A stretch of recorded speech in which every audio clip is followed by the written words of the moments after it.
I'm Carrice Watkins from Bible Way Church of Sumter in Sumter, South Carolina, and I'm going to be doing today's devotional. We ain't gonna have to cry no more. You see, God's gonna wipe it. It's coming from Jeremiah 29:11, and it reads, "For I know the plans I have for you, declares the Lord, plans to prosper you and not to harm you, plans to give you hope and a future." I love this verse because it kind of settles me in my spirit. When I think about this verse, I think about all the things, the challenges that I go through life in. There's a lot of ups and a lot of downs. And sometimes I sit there and I ask God, why so much for me? Why am I constantly going through so much ups and downs? But then I think about this verse and I think, I know I don't like change.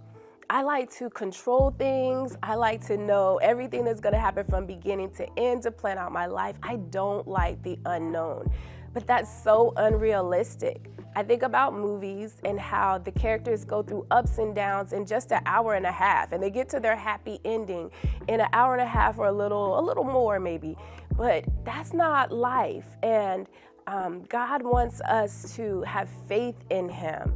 So God's not going to fix things sometimes in an hour and a half. Sometimes it's not a year and a half. But we have to ask ourselves, do we have faith in Him? Do we really believe His plans are not to harm us? That He has a better plan than we could ever imagine for our lives? So when I think about this verse and I reread it during those challenging times, I ask myself over and again, do you trust Him?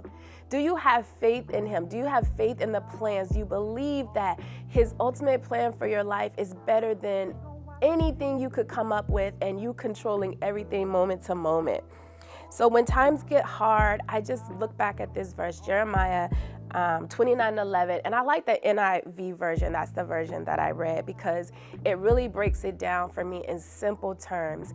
And I just focus on what God has, and I let go and let God and just trust in Him and remind myself to settle in my faith, settle in the trust that I have in Him for my life.